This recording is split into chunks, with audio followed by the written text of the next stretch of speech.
Assalamualaikum everyone. I am Jasmina B. Abdulmanan and today I will be discussing land ownership in the Philippines under the Americans. The Americans were aware that the main cause of social unrest in the Philippines was landlessness, and they attempted to put an end to the deplorable conditions of the tenant farmers by passing several land policies to increase the small landholders and distribute ownership to a bigger number of Filipino tenants and farmers. The Philippine Bill of 1902 provided regulations on a disposal of public lands. A private individual may own 16 hectares of land while corporate landholders may have 1,024 hectares. Americans were also given rights to own agricultural lands in the country. Sinasabi dito na aware ang mga Amerikano sa problemang kinakaharap ng mga Pilipino at ito yung kawalan ng sariling lupa ng mga magsasaka. Kaya't sinubukan nilang ayusin ang sitwasyon ng mga magsasaka sa pamamagitan ng pag-aproba ng mga batas para madagdagan ang mga may-ari ng maliliit na lupain at ipamahagi ito sa mas maraming Pilipinong magsasaka. Ang Philippine Bill of 1902 ay nagbigay ng mga patakaran sa pagbibigay ng mga pampublikong lupa. Ibig sabihin nito ay isang batas na ipinasa ng Kongreso ng Estados Unidos para sa pamamahala ng Pilipinas noong panahon ng kolonyalismong Amerikano gaya ng pagkilala sa mga karapatan ng mga Pilipino, pamahalaan ng Pilipinas at pamamahala sa lupa. Isang individual ay maaaring magmay-ari ng hanggang 16 na ektarya ng lupa habang ang mga korporasyon ay pwede magkaroon ng hanggang 1,024 na ektarya.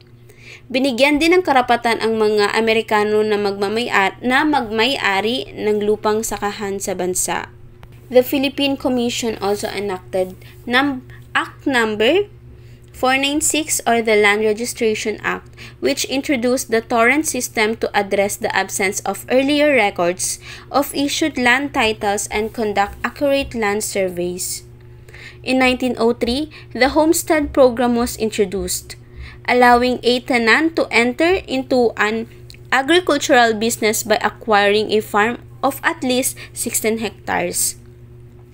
This program, however, was limited to areas in northern Luzon and Mindanao, where colonial penetration had been difficult for Americans, a problem they inherited from the Spaniards. Nagpasa rin ang Philippine Commission ng Act 496 o ang Land Registration Act na nagpakilala ng torrent system para ayusin ang problema sa mga dating walang record ng titulo ng lupa at magsagawa ng tamang pagsukat ng mga lupa. Ang Act 496 or Land Registration Act, ito na yung isang proseso ng pagpaparehistro ng titulo ng lupa upang gawing opisyal at legal na dokumentado ang pagmamay-ari ng isang lupa.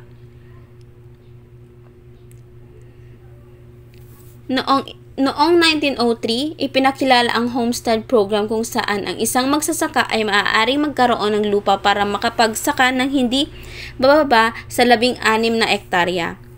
Pero limitado lang ito sa mga lugar sa Hilagang Luzon at Mindanao na mahirap sakupin ng mga Amerikano. Isang problema na namanan nila mula sa mga Kastila. Ibig sabihin, hindi lahat ng Hilagang Luzon at Mindanao ay nakakakuha. Ang Homestead Program ay isang programa na ipinakilala ng mga Amerikano sa Pilipinas noong 1903 na nagbigay daan sa mga ordinaryong Pilipino, lalo na ang mga magsasaka na magkaroon ng sarili nilang lupang sakahan. Sa ilalim ng programang ito, maaaring mag-apply ang mga individual para makakuha ng lupa mula sa gobyerno upang gawing sakahan o mapakinabangan. Land ownership did not improve during the American period. In fact, it even worsened because there was no limit to the size of landholdings people could possess, and the accessibility of possession was limited to those who could afford to buy, register, and acquire fixed property titles. Not all fire lands acquired by the Americans were given to landless peasant farmers. Some lands were sold or at least to American and Filipino business interests. This early land reform program was also implemented without support mechanisms. If a landless peasant farmer received land, he only received land, nothing more. Many were forced to return to tenancy, and wealthy Filipino hacienderos purchased or forcefully took over lands from farmers who could not afford to pay their debts. The system introduced by the Americans enabled more lands to be placed under tenancy, which led to widespread peasant uprisings, such as the Colorum and Sakdal uprising in Luzon. Peasant and workers found refuge from millenarian movements that gave them hope that change could still happen through militancy.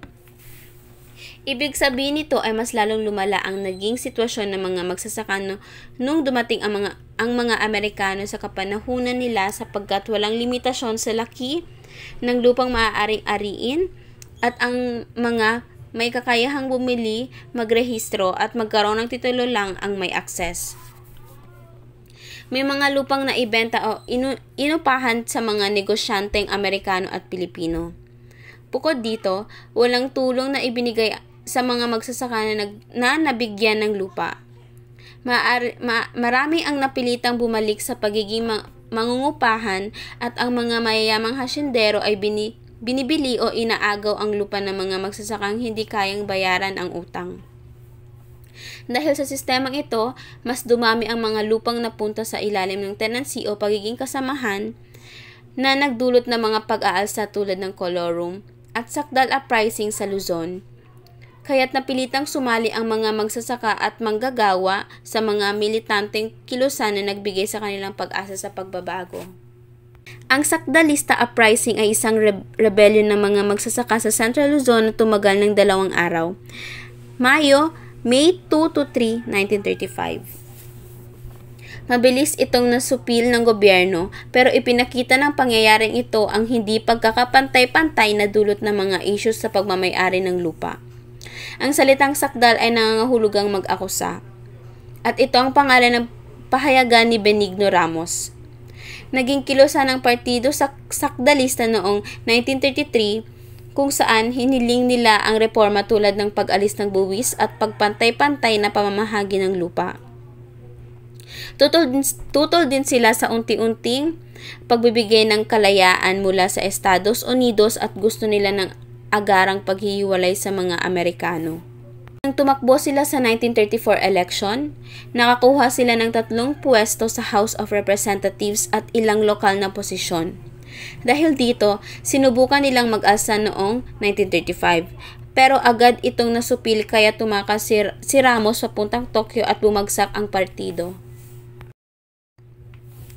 Sa panahon ng Commonwealth government, mas lalo pang lumala ang sitwasyon at dumami ang mga pag-aalsa ng mga magsasaka. Pinangunahan ni Pangulong Quezon ang isang social justice program para bilhin ang mga hasyenda at ipamahagi ang mga ito sa mga kasamang magsasaka. Itinatag rin ang National Rice and Corn Corporation or NARIC para tulungan ng mga magsasaka sa korte, at itinatag ang Court of Industrial Relations para sa mga alitan sa pagitan ng may-ari ng lupa at mga kasama. Nagpatuloy rin ang homestead program sa ilalim ng National Land Settlement Administration or NLSA. Gayunpaman, hindi nagtagumpay ang mga reforma sa agraryo ng Commonwealth dahil sa kakulangan ng pondo at dumami ang mga pag-aalsa. Nang sumiklab ang World War II at sinakop ng mga Hapon ang bansa, natigil ang mga hakbang na ito.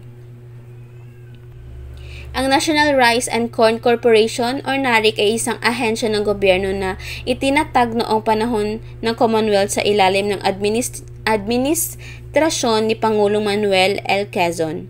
Ang pangunahing layunin nito ay kontrolin ng produksyon, pamamahagi at presyo ng bigas at mais sa Pilipinas. Ang National Land Settlement Administration or NLSA naman ay isang ahensya ng gobyerno ng Pilipinas na itinatag noong panahon ng Commonwealth sa ilalim din ng administrasyon ni Pangulong Manuel L. Quezon. Ang layunin ng NLSA ay magsagawa ng mga programa ng land settlement o pamamahagi ng lupa, partikular sa mga walang lupang magsasaka at mga sundalo, upang palawakin ang paggamit ng mga lupang pampubliko at ma-develop ang mga lugar na hindi pa gaanong pinapakinabangan tulad ng Mindanao.